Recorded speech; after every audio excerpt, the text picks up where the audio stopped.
Eh bien, bonsoir à tous et à toutes et bienvenue à cette Pitch Night Paris spéciale Travel Tech. Ce soir, nous allons découvrir les startups qui innovent sur le plan à la fois du domaine du voyage, sur le domaine du tourisme ainsi que les transports. Je suis Elisabeth Camara, Community Manager à Startup World, la première entreprise qui offre sur plateau les solutions technologiques du monde entier, proposées par plus de 900 000 startups dans 80 pays différents. Les Pitch Night Paris, ce sont 40 événements qui ont lieu chaque mardi. Et chaque mardi, nous mettons à l'honneur des entrepreneurs et des porteurs de projets dans un secteur d'activité différent. Donc, si vous aussi, vous voulez participer au Pitch Night Paris et vous voulez notamment pitcher, je vous invite à promouvoir votre innovation au sein des Pitch Night Paris. Du coup, je vous invite à vous connecter sur notre site web pitchnight.org.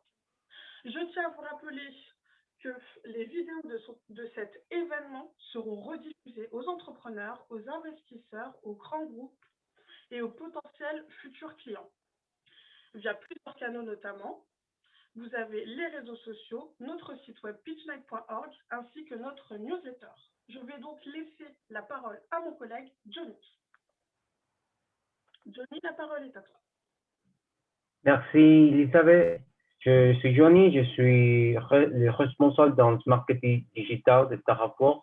Ce soir, nous aurons le plaisir d'entendre un pitcher le startup de Selected Traveler qui sera présenté par Charles Zemel.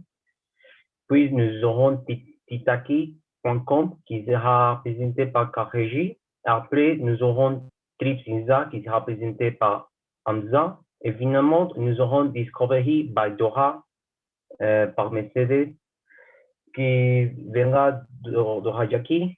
Donc, je vais laisser la parole à mon collègue Victor qui va expliquer qui font ces startups. Et merci beaucoup, Johnny. Alors, bonjour à tous, je suis Victor Perral, Community Manager à Startup World. Avant de laisser la parole à Dora, je vais vous présenter Discovery, du coup, par Dora. Discovery par Dora est une entreprise de tourisme qui organise des voyages meublés d'activités dans le Cameroun, avec pour but la vulgarisation de ses richesses. Nous offrons nos services aux particuliers qui aimeraient découvrir le Cameroun, mais aussi aux entreprises qui ont la culture des voyages, team building, vacances, etc. Ces objectifs, vulgariser les richesses touristiques du Cameroun, lutter contre les coûts élevés du tourisme au Cameroun afin de permettre à toutes les couches sociales d'en faire. Je n'en dirai pas plus, je vais donc laisser la parole à Dora et elle va vous présenter Discovery. Dora, la parole est à vous. Bonsoir et merci à tous. Merci de m'avoir invité parmi vous ce soir. C'est une première pour mon entreprise. Sans toutefois répéter ce que Victor a dit tout à l'heure, donc ma startup se prénomme Discovery by Dora et elle est âgée de 6 mois, 6 mois en mai, oui, 6 mois. Donc, voilà, on organise des voyages dans le Cameroun pour les étrangers et surtout pour les Camerounais qui sont de très grands, comment est-ce que je vais dire, qui ne sont pas en fait au courant des richesses que le Cameroun possède. Donc, voilà. D'une part, ceci est dû au coût élevé que les acteurs du tourisme, en fait, le coût élevé du tourisme au Cameroun, parce qu'ils ont des formules qui leur sont proposées, mais qui ne sont pas accessibles à tout le monde. Donc voilà, mon entreprise est là pour lutter contre ce coût élevé, pour permettre à tout le monde de pouvoir voyager. Donc voilà. Parlons de mon business model. Bon, pour le moment, je n'ai pas de rémunération proprement dite parce que l'idée pour le moment est de faire connaître mon entreprise au niveau local, mais surtout international. Donc, je fais en fait le maximum d'efforts pour avoir des formules très basses pour permettre aux gens de souscrire, avoir le maximum de clients possible. Donc, pour le moment, je ne suis pas très axée bénéfice. Donc, je n'ai pas de rémunération. Je n'ai pas de rémunération. Donc, une fois que j'aurai acquis la notoriété dont j'ai besoin pour pouvoir me mouvoir sur le territoire national et international, donc je vais mettre En fait, j'ai un plan d'action que j'ai prévu déployer, à savoir tisser des partenariats avec des établissements qui vont recevoir mes clients. Donc, c'est à travers les réductions que j'aurai acquises avec ces partenaires, je pourrais me rémunérer. Donc, le but, ce n'est pas de fixer, de faire des formules,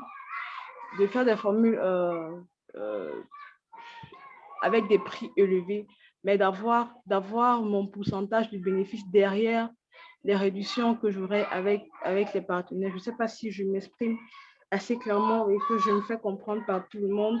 Donc, voilà.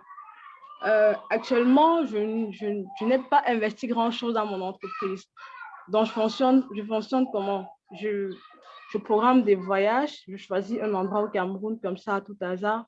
Je monte une annonce parce que j'ai une équipe avec laquelle je travaille, une équipe très jeune d'ailleurs, qui l'âge varie entre 18 à 22 ans. Donc voilà, on monte ensemble une formule qu'on propose aux clients. Une fois qu'ils adhèrent, c'est avec leur argent que j'organise des voyages. En fait, c'est une stratégie que j'ai mise sur pied comme ça pour pouvoir commencer. Parce qu'au Cameroun, en Afrique, en général, dans le monde entier, les entrepreneurs ont ce problème de financement là pour commencer avec des projets. Donc, moi, j'ai mis sur pied cette stratégie-là pour pouvoir démarrer avec ma start-up. Donc, voilà. À quel niveau est-ce que je suis actuellement? Bon, bah, je suis à mes débuts parce que ça fait 6 mois que j'existe. Donc, pour le moment, je suis en train de chercher suffisamment de financement pour pouvoir déjà avoir un local, avoir une personnalité juridique parce qu'il faut une personnalité juridique pour pouvoir avoir de gros marchés. Donc, voilà. Je suis ouverte à toute question. Pour me contacter, déjà, mon numéro, c'est le 237 650 39 60 00. Donc, ma page professionnelle est Discovery by Dora et ma page privée est Dora Mercedes. Donc, tous ceux qui veulent me contacter pour avoir plus d'informations, parce que j'ai un business model que j'ai mis sur pied. C'est un projet vraiment grand, mais qui a commencé tout bas. Donc, tous ceux qui aimeraient avoir plus d'informations tout cela pourront me contacter via ces, ces informations-là. Donc, je vous remercie et je suis ouverte à toutes les questions. Si jamais j'ai oublié un détail quelque part, voilà. Merci.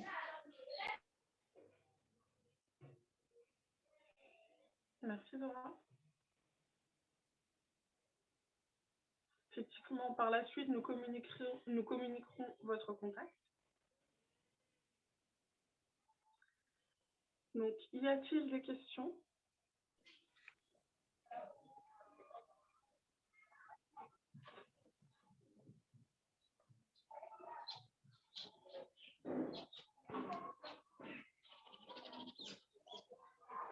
Dans un premier temps, j'aimerais savoir, vous aviez parlé tout à l'heure de la concurrence, comment faites-vous, dans un premier temps, quels sont vos principaux concurrents et comment faites-vous pour la dépasser en fait?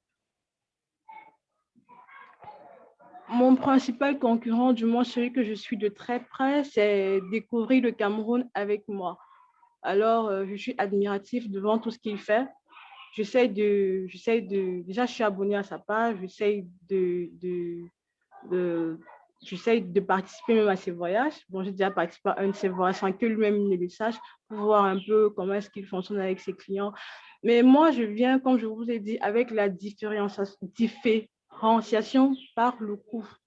Donc, tous mes concurrents que je suis de près jusqu'à aujourd'hui, je suis celle qui a les formules les moins coûteuses, en fait.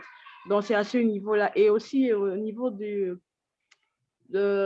comment est-ce que je vais dire, je suis assez ouverte d'esprit au niveau de la créativité, donc j'essaie de meubler mes voyages avec des activités. Vraiment, je prends à l'étranger et j'essaie d'adapter au contexte local. Donc, c'est à ce niveau, en fait, que je me démarque de mes concurrents. Merci. Je vous en prie. Alors, y a-t-il d'autres questions? N'hésitez pas à écrire vos questions ou autrement, vous pouvez les communiquer directement.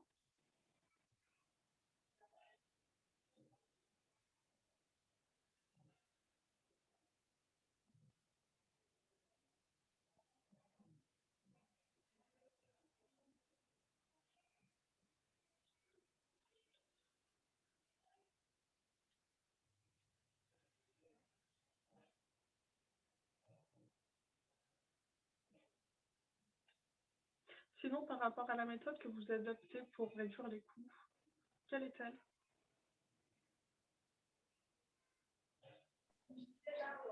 Allô?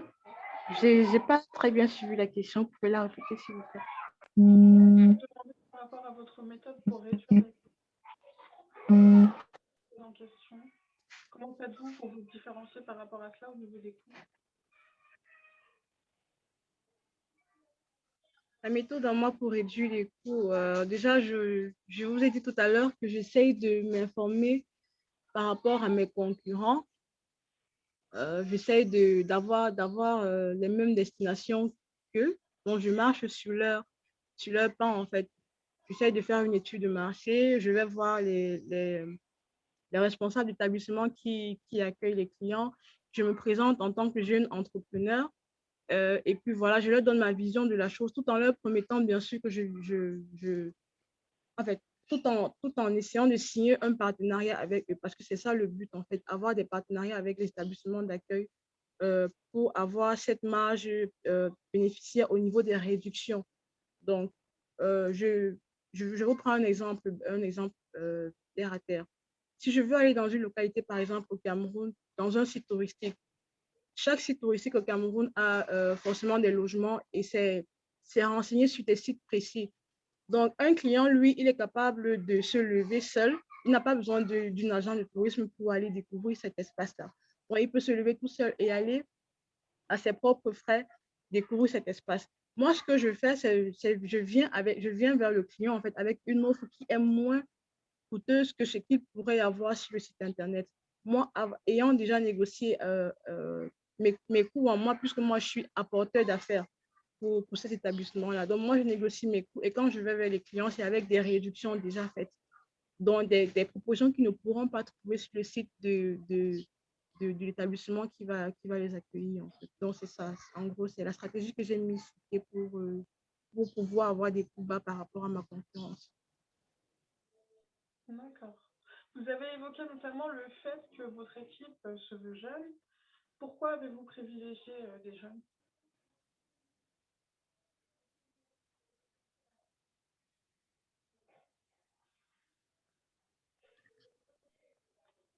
Alors, vous avez entendu ma question, Dora?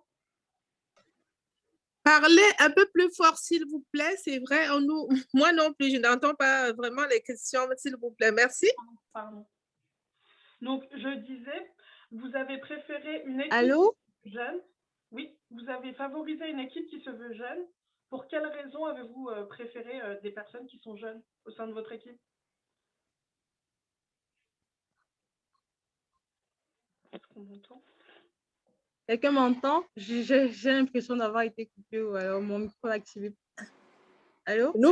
Oui, nous vous entendons. Aïe, aïe, aïe. Je ne vous entends plus du tout.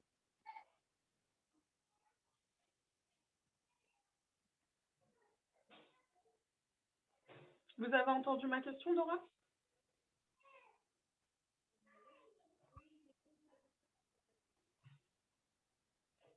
Je pense que Dora a un petit souci technique.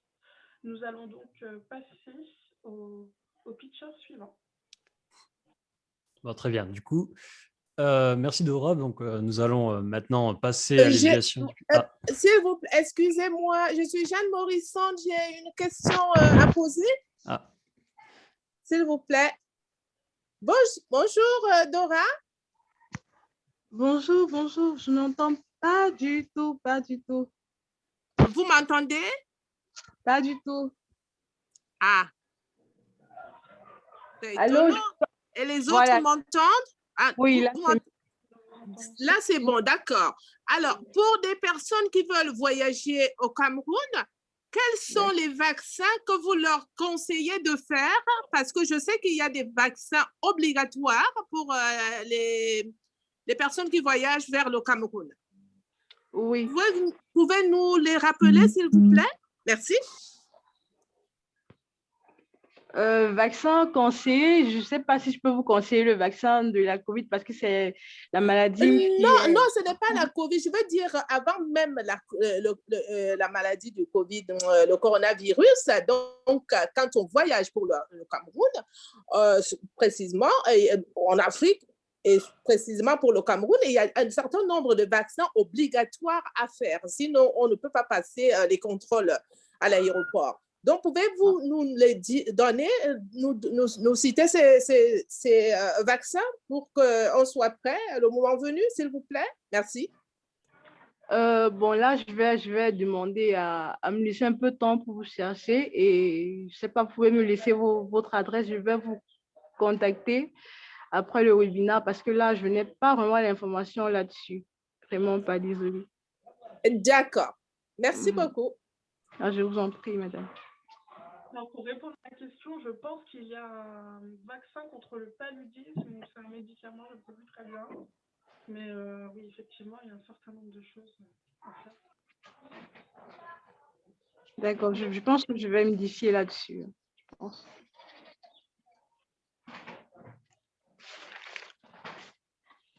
D'autres questions?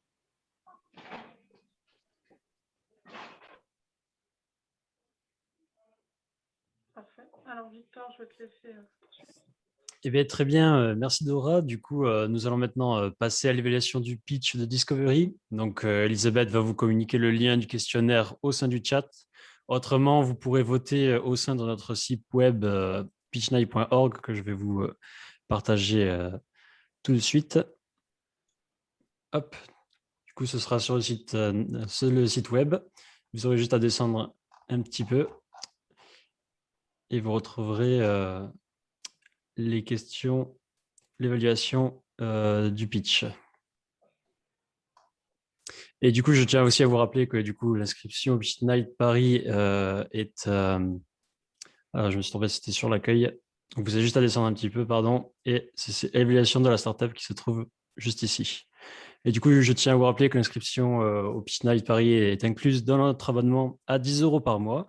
Ce dernier inclut la diffusion de votre vidéo promotionnelle sur notre site web, très plébiscité par les investisseurs, les startups et les grands groupes. Les Pitch Night Paris sont diffusés sur tous nos réseaux sociaux et votre vidéo promotionnelle est envoyée par notre newsletter aux investisseurs et grands groupes. Et du coup, nous allons passer maintenant à la startup Tikati, qui sera présentée par son fondateur Régis Kahn.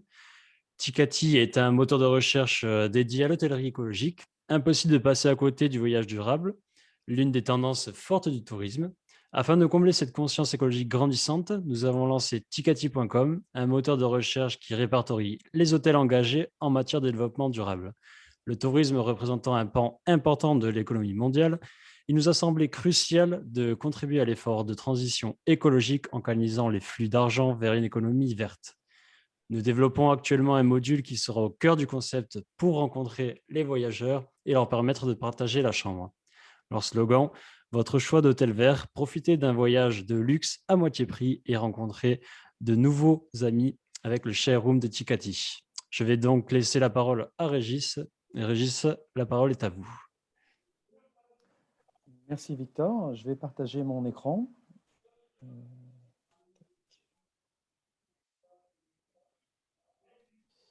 Voilà, est-ce que vous voyez bien mon écran? Oui. Oui, très bien. Attendez. Voilà. Donc voilà, bonsoir à tout le monde. Merci pour l'invitation, Elisabeth.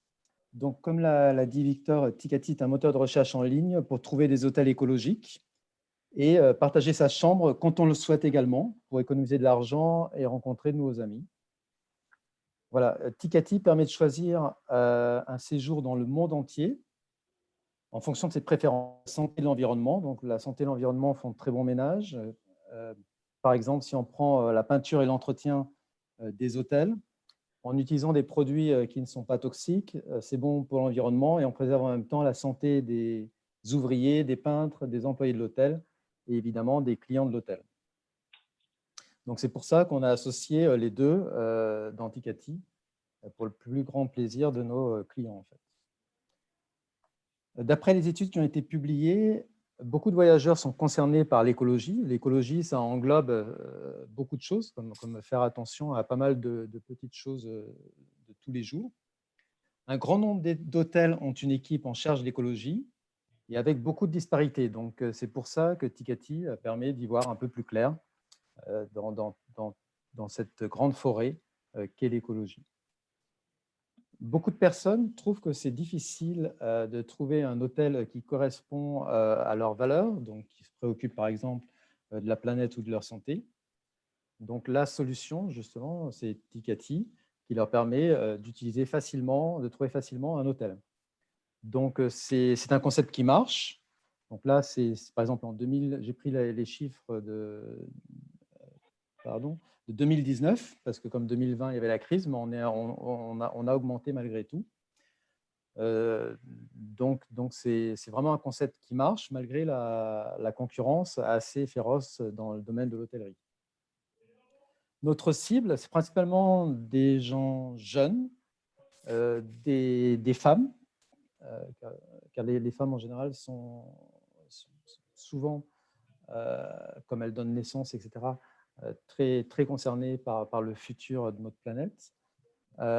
Également, on a plutôt des gens aisés et qui sont éduqués.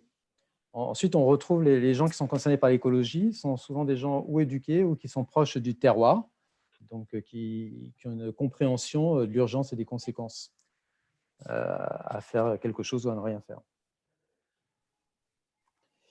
Voilà, donc en fait, je vous ai un peu expliqué quel était le concept. On a des blogs écologiques qui nous permettent également de communiquer sur notre entreprise et sur les actions. Donc, on supporte également les hôtels directement dans la transition écologique. Par exemple, on leur propose certains produits, certaines pratiques. On a actuellement des contrats avec les grosses chaînes comme Accor, Intercontinental, Marriott, etc. Tikati est un système qui a été créé intégralement par nous-mêmes. Donc, du coup, on est très flexible et on peut vraiment… on a une possibilité de pouvoir agrandir l'entreprise qui est assez grande. Et comme on l'a expliqué juste avant, on propose également pour tous les clients qui réservent avec nous de partager leur chambre. Donc, le concept, c'est un concept de partage et également d'économie. Donc, voilà. Donc, le marché, en fait, c'est un marché qui est très grand, le marché de l'hôtellerie. Notre business model fonctionne avec des commissions qui vont entre 10 et 20% avec une médiane à 12%. Et on a à peu près un retour en investissement de 4 fois l'investissement qu'on investit en coût variable. Donc, si on prend 1% par exemple de la part de marché pour le marché qui est concerné par l'écologie, on est déjà à 480 millions d'euros de transactions de revenus, donc il y a un potentiel qui est quand même assez fort. Voilà, j'ai pris quelques concurrents. Donc, en bas, vous avez des concurrents, par exemple, mais qui ne supportent pas forcément les communautés locales. Je prends Airbnb, par exemple, qui crée une sorte de désertification des centres-villes, ou Booking.com, Expedia, qui sont quand même plus axés sur le profit que sur des valeurs comme les communautés locales ou l'environnement. De l'autre côté, il y a certains concurrents, comme par exemple L214, qui présentent également des hôtels véganes. Donc, c'est très bien fait, mais bon, c'est très limité. Il y a des limites au niveau du système. Où il y a également bookdifferent.com, mais qui, là, n'ont pas leur propre système. Ils utilisent booking.com. Donc, du coup, ils ont très peu de possibilités de pouvoir s'étendre. Donc, nous, voilà, on a expliqué que Tikati était simple d'utilisation et supportait également les communautés locales et l'environnement. L'équipe, très rapidement, c'est une équipe qui est plutôt dynamique, riche et variée. Donc, on a Daniela qui vient d'Afrique du Sud, qui s'occupe du contenu des textes. Shuyu, qui a ouvert pas mal d'hôtels en Chine pour une chaîne comme Lux Resort, par exemple, en quelques mois. Paul-Henri, qui est spécialisé dans la tech. Et moi-même, qui est spécialisé dans la stratégie, la distribution et récemment également dans le développement informatique. Voilà, donc en bref, on espère s'étendre dans le futur principalement accélérer donc, le développement commercial. Voilà. Donc vite fait, en fait, on recherche 2 millions d'euros en 2022 pour participer à l'élimination du plastique avec les hôtels et lancer notre app qui permet de rencontrer les gens, de partager la chambre et donc de voyager de manière plus environnementale et plus sociale. Merci bien, je suis disponible pour les questions si vous en avez. Voilà, et sinon, vous pouvez également m'écrire à mon email qui est sur l'écran, regis.can@tiketi.com. Merci beaucoup. Merci Régis. Vous avez notamment évoqué le fait que vos principaux clients sont des femmes jeunes. Quelles mesures avez-vous mis en place pour leur sécurité concernant le partage des chambres? Donc, en fait, quand on partage une chambre dans un hôtel, on peut déjà choisir si on préfère être avec une femme ou un homme. Donc, on a une communication qui se passe avant. Ensuite, les hôtels sont beaucoup plus sécurisés que si vous allez faire Couchsurfing, Airbnb, etc. Dans les hôtels, souvent, dès que vous allez dans les hôtels un petit peu de luxe, il y a des caméras, il y a une sécurité. Et quand on parle de partager la chambre, ce n'est pas partager le même lit. Il peut y avoir plusieurs lits dans la chambre. On a développé ce concept parce qu'en Asie, il y a beaucoup de femmes riches qui voyagent seules. Et elles ne peuvent pas voyager en même temps que leurs amis, parce que leurs amis ont un travail qui est différent ou des envies différentes. Par exemple, si elles veulent aller au Burj Al Arab, qui est à 1 000 € la nuit, ça permet de ne payer que 500 € et d'avoir quelqu'un avec qui on peut partager. Mais on peut choisir la personne. Donc, le risque est très réduit dans les hôtels parce qu'il y a une sécurité supplémentaire par rapport à d'autres concepts, en fait. Et on choisit la personne. Et nous, on valide également la personne avec différents facteurs de sécurité. D'accord. Mais en cas d'incident, quelles sont les mesures qui sont prises à l'instant? En cas d'accident, c'est comme ce qui va se passer pour un tour série, parce que nous, par exemple, on propose une chambre partagée. C'est un esprit libre, c'est-à-dire c'est pas organisé. Mais dans un voyage organisé, s'il y a un problème, la personne peut nous contacter, va contacter la police, va contacter l'hôtel. L'hôtel va prendre en charge automatiquement toutes les personnes qui auront besoin. Parce qu'en fait, à partir du moment où on est dans un hôtel, on est sous la responsabilité de l'hôtel. D'accord, merci. Merci à vous. Bonjour, Jeanne Morrison. Bonjour, Jeanne. Vous avez parlé de sécurité supplémentaire que vous proposez pour le partage des chambres. Qu'est-ce que c'est exactement cette sécurité supplémentaire que vous proposez, s'il vous plaît? En fait, quand on parlait de sécurité, vu que c'est le partage dans des hôtels, donc ça peut être aussi dans les hôtels, il y a des doubles chambres, ça peut être des appartements, etc. La sécurité est plus renforcée que, par exemple, si vous partagez une chambre avec Airbnb, où là, il n'y a pas de sécurité annexe. C'est plus renforcé également que si vous utilisez Couchsurfing. Pardon, je ne sais pas trop bien le prononcer. Voilà. Donc, en fait, à partir du moment où on est dans l'esprit collaboratif, il y a toujours un petit risque, mais pour la plupart du temps, ça se passe très bien. Et c'est vous qui choisissez la personne avec qui vous partagez. Donc, vous pouvez voir les commentaires sur la personne, vous pouvez voir, voilà, vous pouvez demander certaines choses et puis vous pouvez refuser de partager. Vous n'êtes pas obligé de partager, c'est simplement une option, en fait. Est-ce que j'ai bien répondu à votre question? Quand vous parliez de sécurité supplémentaire, je pensais que c'est en termes de la sécurité supplémentaire qu'apporte l'hôtel où les chambres sont louées. Ce n'est pas par rapport au choix de la cliente. Oui, c'est par rapport à la sécurité. En fait, c'est fait par rapport au choix. Donc, nous, on vérifie les profils, on demande une carte d'identité à partir de ce moment-là. En plus, la personne qui paye utilise quand même sa carte bancaire qu'il doit représenter à l'hôtel.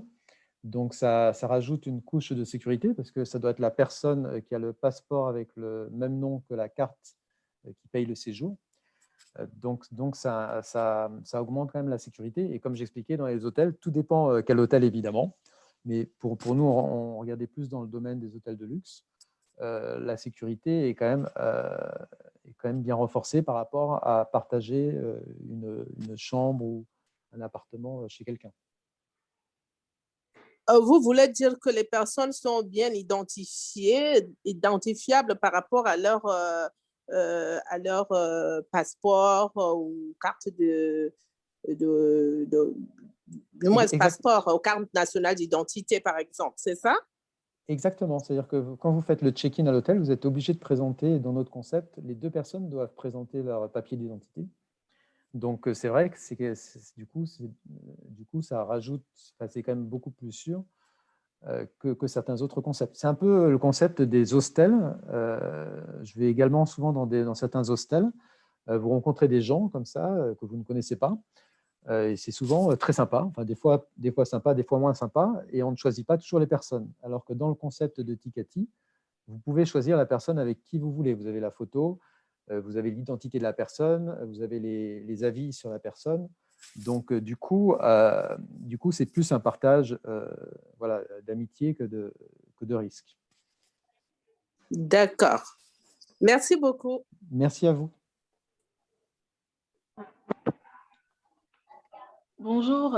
Alors, moi, j'ai une question. Je voudrais savoir, je sais que le secteur du tourisme aujourd'hui est menacé, bon, comme tous les autres secteurs d'ailleurs, par la COVID et d'autres maladies. Je voudrais savoir quel est le mécanisme en fait que vous mettez en marche pour la protection de vos clients et est-ce que vous êtes impacté en fait par cette pandémie, là plus précisément le pas de la COVID? Est-ce que vous ressentez en fait cet impact sur votre activité? Parce que c'est assez délicat quand même faire dormir plusieurs personnes dans une même chambre, sachant que ce sont des potentiels porteurs du virus ou alors, je ne sais pas trop, vous avez des mesures préalables que vous mettez. Bref, je voulais avoir des éclaircies en fait par rapport à ça. Merci.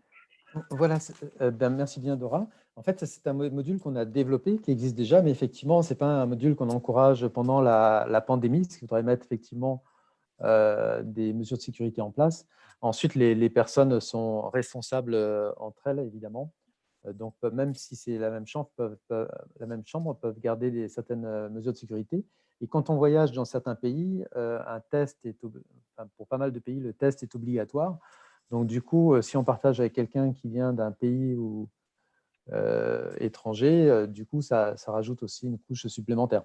Mais la partie partage, effectivement, enfin, tout le côté collaboratif, que ce soit Blablacar, un peu toutes les entreprises collaboratives ont vraiment eu du mal pendant la crise, que c'est un moment où les gens partagent moins que normal. Donc, c'est plus un concept qui va refonctionner après la crise. Actuellement, comme j'expliquais, c'est simplement un de nos concepts parce qu'on est aussi une agence de voyage en ligne et ça fonctionne plutôt assez bien. Ça a réduit énormément pendant la crise. On a réduit d'à peu près entre 50 et 80%. Et là, c'est en train de reprendre avec pas mal de pays qui rouvrent et qui se font vacciner, comme les États-Unis et d'autres pays en Asie qui n'ont pas forcément bien géré la crise au départ, mais qui maintenant la gèrent plutôt bien. Merci. Est-ce qu'on aura la chance d'avoir ce service ici au Cameroun un jour? Oui, bien sûr. En fait, c'est assez intéressant. Oui, en fait, c'est pour ça qu'on maintenant on part dans l'accélération du concept pour pouvoir le développer un petit peu partout. Et au Cameroun, ce serait une très bonne idée. En plus, les gens sont très gentils au Cameroun. Donc, c'est un concept qui s'y prête plutôt bien. Merci. Merci à vous. Je confirme, Jeanne Morrison, et je suis camerounaise. C'est pour ça que j'ai posé la question. Française d'origine camerounaise, donc c'est vrai, au Cameroun, on vous accueille les bras ouverts avec beaucoup de gentillesse, beaucoup de soleil, beaucoup de bonne nourriture dans les hôtels. Donc, vous serez bien accueillis. Merci.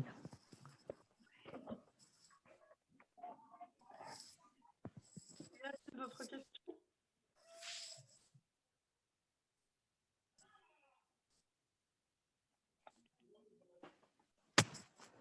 Merci beaucoup pour votre attention. Merci à vous.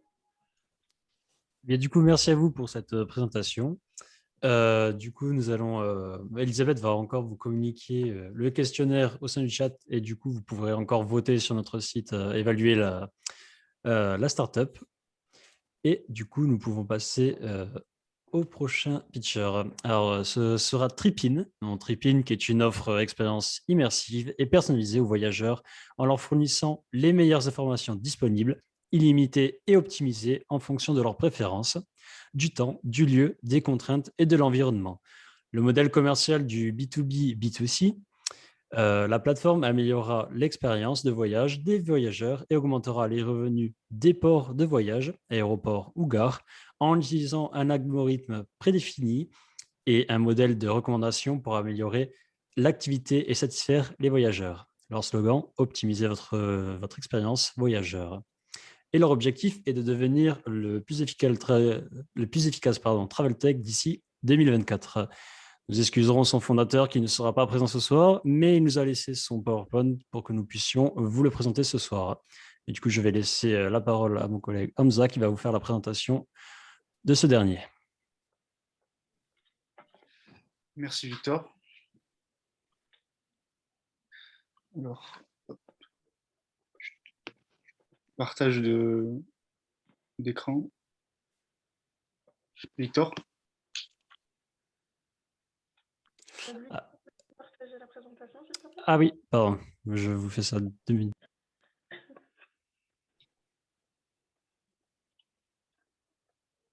En attendant, Hamza, je t'invite à te présenter. Oui, bonjour à tous. Alors, je suis Hamza Fahmy. Je suis chargé de relations internationales au sein de Startup World. Donc là, actuellement, je vais vous présenter le projet Tripin. Voilà, parfait. Donc, Tripin, comme vous l'a expliqué mon collègue Victor, qui améliore l'expérience des voyageurs. Donc, on rencontre quelques problématiques dans ce projet. Si tu peux passer, s'il te plaît. Voilà, OK. Alors, les différentes problématiques qu'on va rencontrer vont être au niveau des aéroports. Donc, le but, ça serait de manager le flux et explorer les comportements et parcours des voyageurs. Pour ce qui est des voyageurs, ça serait d'optimiser leur temps et d'améliorer leur expérience de voyage. Le contexte sanitaire actuel, donc, avec ce qu'on vit, ça serait de prévoir et d'informer les distanciations sociales et diminuer le risque sanitaire. Et donc pour les retailers, augmenter leur taux de conversion, et générer des revenus supplémentaires grâce à des offres personnalisées. Donc les différentes solutions qu'on peut rencontrer, ça serait donc une plateforme en temps réel qui va pouvoir vous informer les voyageurs des différents risques sanitaires potentiels sur le parcours, une vente aux aéroports et aux collectivités des rapports de parcours voyageurs, d'informer aussi le voyageur sur les conditions de son parcours et du séjour. Et donc, ça va permettre de générer des informations disponibles sur les choix d'activités comme duty free, F&B et loisirs, donc disponibles dans tous les aéroports, et d'adapter les offres en fonction du profil du voyageur.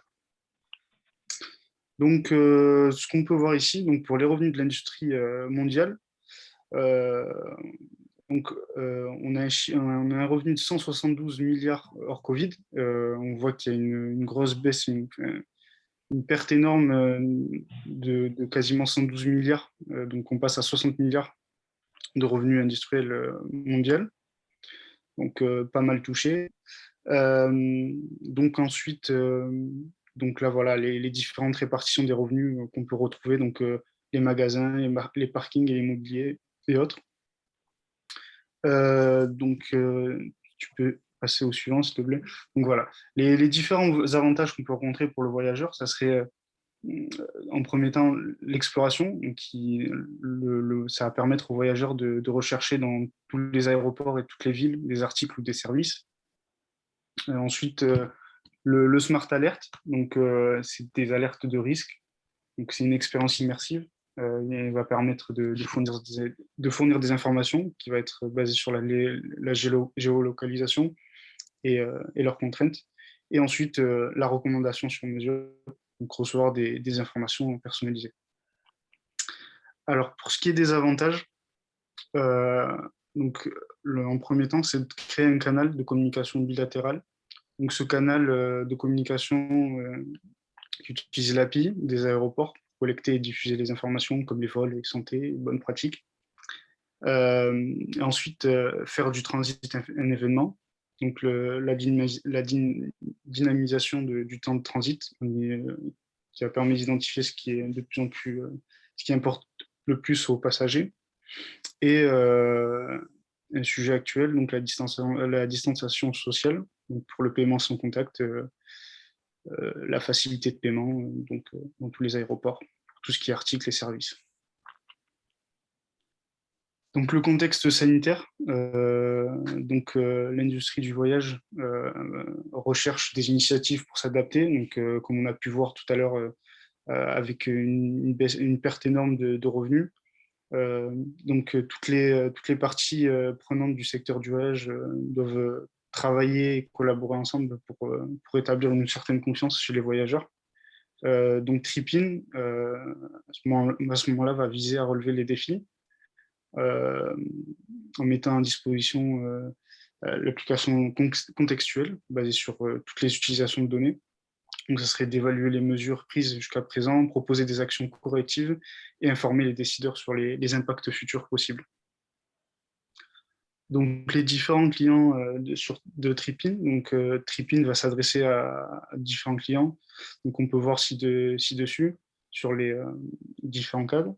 Donc, le but, ça serait de fournir aux voyageurs toutes les informations nécessaires pour optimiser leur voyage, répondre aux autres acteurs sur leurs attentes d'analyse et la mobilité des voyageurs sur les comportements. Donc, pour ce qui est du modèle économique, donc là, on serait sur du B2B 2C. Donc, c'est une commercialisation des services auprès des aéroports et collectivités. Donc, vente d'études, forfait mensuel, donc c'est un forfait mensuel. Pour ce qui est des activités non aéronautiques, là, ça serait un pourcentage sur le chiffre d'affaires généré via TripIn. Et ensuite, les agences de voyage. Donc là, c'est une version allégée en marque blanche. Donc là, on peut voir l'évolution de la première année à la 5e année. Donc, on a une évolution qui va de 1 million à 29 millions. Donc là, on voit qu'il y a un développement de différents services au fil des années. Donc, on voit que, voilà, par exemple, le duty-free qui prend de plus en plus de place au fil des années, voilà, qui se développe à partir de la 2e année, tous les différents services. Donc, voilà. Et je vous remercie d'avoir écouté cette présentation. Merci. Malheureusement, Wesley Cherubin n'est pas présent aujourd'hui, donc nous avons quand même tenu à vous présenter son offre, car elle est très intéressante.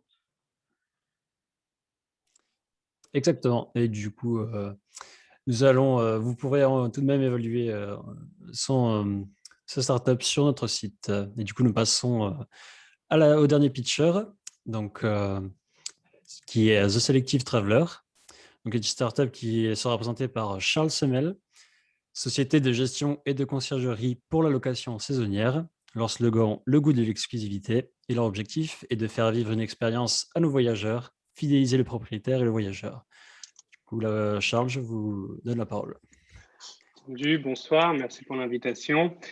Donc, je me présente, Charles, cofondateur de The Selective Traveler. C'est une société qu'on a lancée avec mon associé en 2017. Donc, The Selective Traveler, qu'est-ce que c'est? C'est une société de gestion et de conciergerie pour les locations de courte durée. Donc, notre objectif est à la fois d'être et de devenir l'interlocuteur de confiance des propriétaires qui ont une résidence secondaire. Donc, cette relation de confiance se construit sur 2 axes. Le premier, ça va être la gestion du bien, partant de l'estimation, la création de l'annonce, la multidiffusion. Donc, on diffuse également sur notre site, mais on va également diffuser les biens sur des plateformes telles que Airbnb, Abritel ou d'autres plateformes plus adaptées aux caractéristiques du bien. On va répondre aux demandes des voyageurs. On va leur proposer des services et on va gérer les paiements pour le propriétaire, gérer la taxe de séjour, gérer toutes les taxes et les paiements pour le compte du propriétaire. Donc, le propriétaire, il se soucie de rien. Le deuxième axe de notre offre pour les propriétaires, ça va être l'offre de gardiennage. Donc, on va s'occuper de la maison du propriétaire pendant son absence et entre 2 locations. Donc, on va se rendre tous les 15 jours sur place, on va aérer le logement, on va vérifier l'intérieur et l'extérieur du bien pour s'assurer qu'il n'y a pas eu d'effraction, pas eu de nuisance, pas eu de nuisible, pardon, et d'éventuels dégâts. On s'est rendu compte, donc ça c'est la partie propriétaire, mais on s'est rendu compte également que la partie voyageur était très importante. Il y a une transformation et une évolution du tourisme qui est en pleine mutation. De plus en plus de touristes, de clients délaissent les hôtels pour réserver des maisons, pour obtenir les mêmes services qu'ils pouvaient avoir dans les hôtels, mais pour les avoir uniquement pour eux et aussi pour des raisons de sécurité. Et ça, bien avant la crise sanitaire actuelle. Donc, il y a vraiment une carte à jouer avec les voyageurs et c'est la raison pour laquelle, également paradoxalement, on se rend compte qu'il y a une digitalisation due également avec la crise sanitaire. Et paradoxalement, on ressent que les voyageurs, ils ont besoin de cette présence humaine, ils ont besoin d'être accompagnés et d'être guidés tout au long de leurs vacances. Donc, notre objectif, c'est également de mettre l'humain au cœur de notre activité. On va toujours accompagner le voyageur on va accueillir le voyageur physiquement et on sera à sa disposition pendant l'intégralité de son séjour. Donc, on souhaite faire vivre une véritable expérience à nos voyageurs et c'est la raison pour laquelle cet été, on a mis en place des packs qu'on va mettre à la disposition de nos voyageurs. Donc, on est parti sur 3 packs, un pack bien-être, un pack famille et un pack gourmet. Et dans ce pack, le voyageur aura la possibilité de bénéficier pour le pack bien-être, par exemple, d'une prof de yoga, d'un prof de sport, d'un coach pour l'alimentation et des excursions maritimes.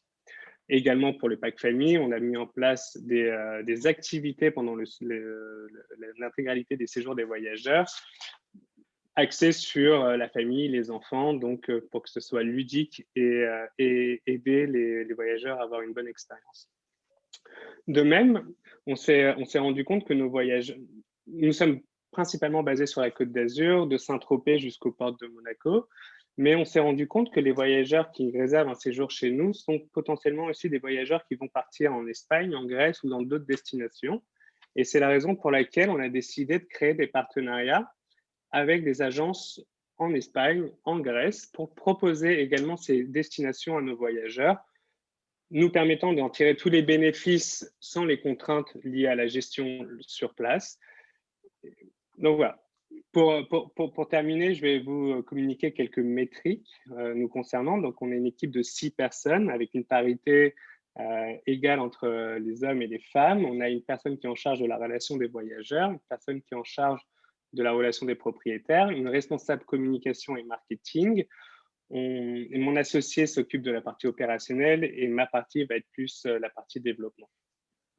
Aujourd'hui, on a plus de 130 villas en location sur la Côte d'Azur, sans compter les partenaires qui sont à l'étranger, en Espagne et en Grèce. Depuis la création de notre activité, on a eu plus de 3200 locations et 55% de nos voyageurs nous font confiance pour leurs prochaines vacances. Actuellement, on a accueilli plus de 12 800 voyageurs depuis la création et le lancement de notre site. Et nous venons de publier notre premier magazine en ligne cette année. Voilà.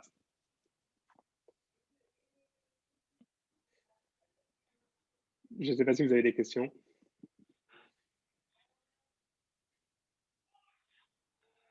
Merci Charles. Effectivement, y a-t-il des questions?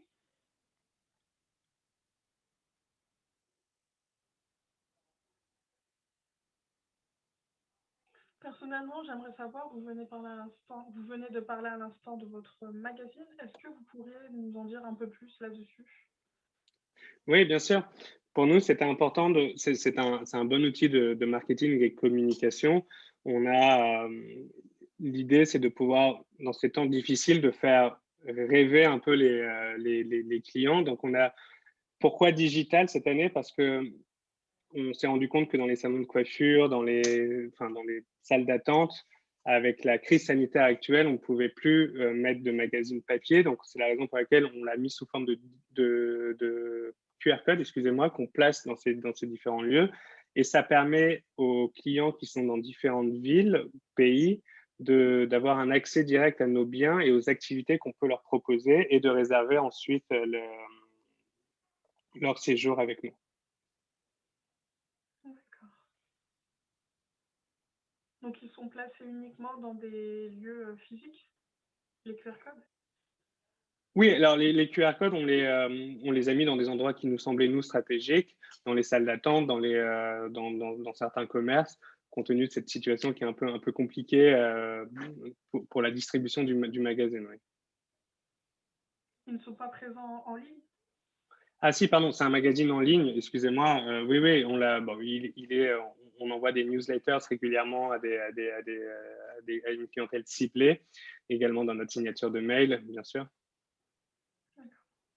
Que je parle essentiellement du QR code. Oui.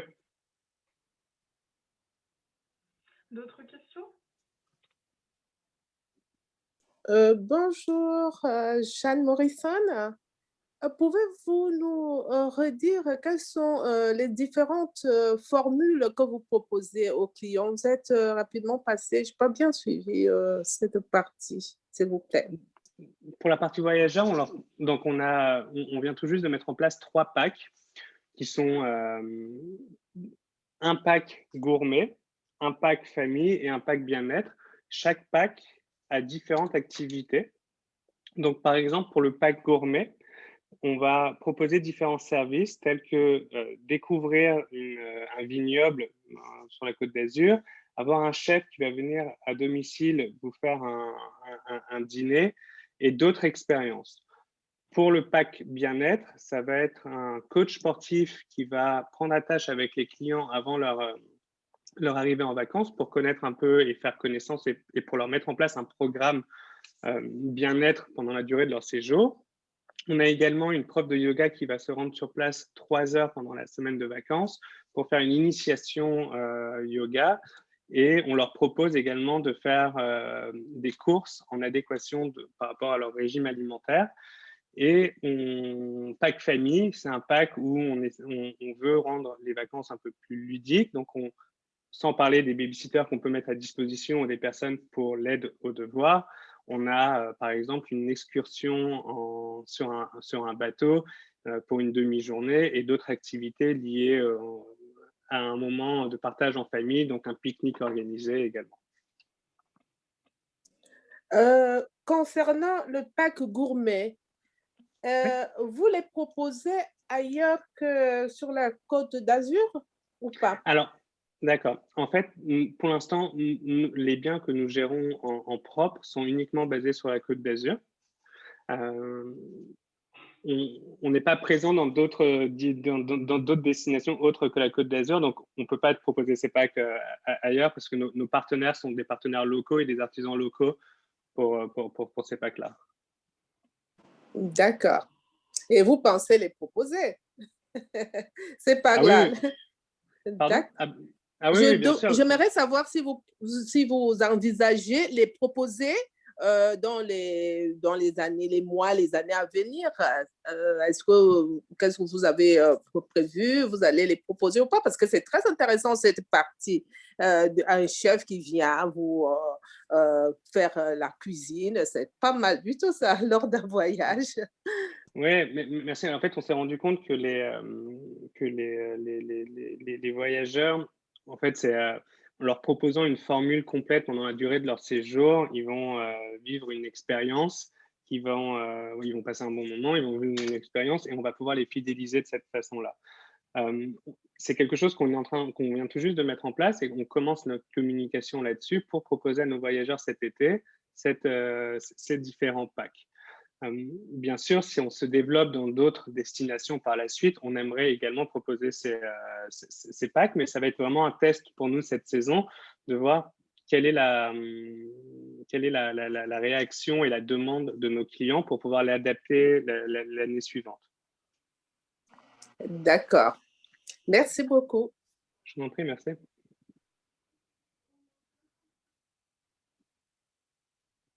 D'autres questions?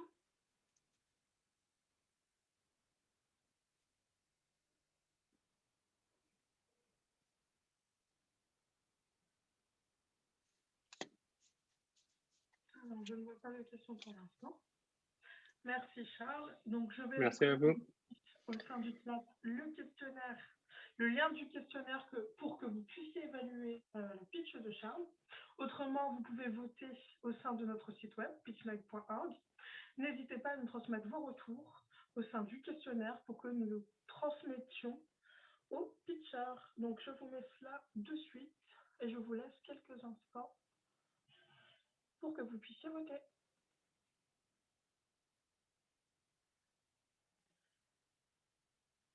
Et voilà.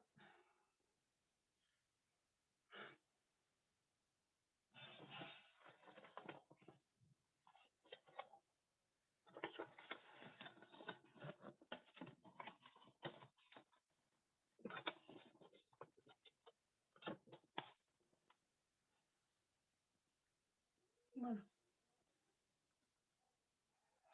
Donc malheureusement, nous arrivons maintenant à la fin de notre événement. Merci aux différents pitchers de ce soir et au public. Nous avons passé un très agréable moment avec vous. Merci à tous. Nous espérons que vous avez passé également un très bon moment. N'oubliez pas de remplir le questionnaire afin d'évaluer les différents pitchers.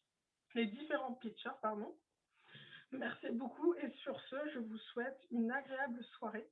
Je vous dis à mardi prochain pour notre nouvelle thématique qui portera sur le coding. Prenez soin de vous et au revoir. Merci beaucoup. Au revoir tout le monde et bravo. Merci, au revoir. Bonne soirée. Au revoir. Merci à vous, au revoir. Au revoir.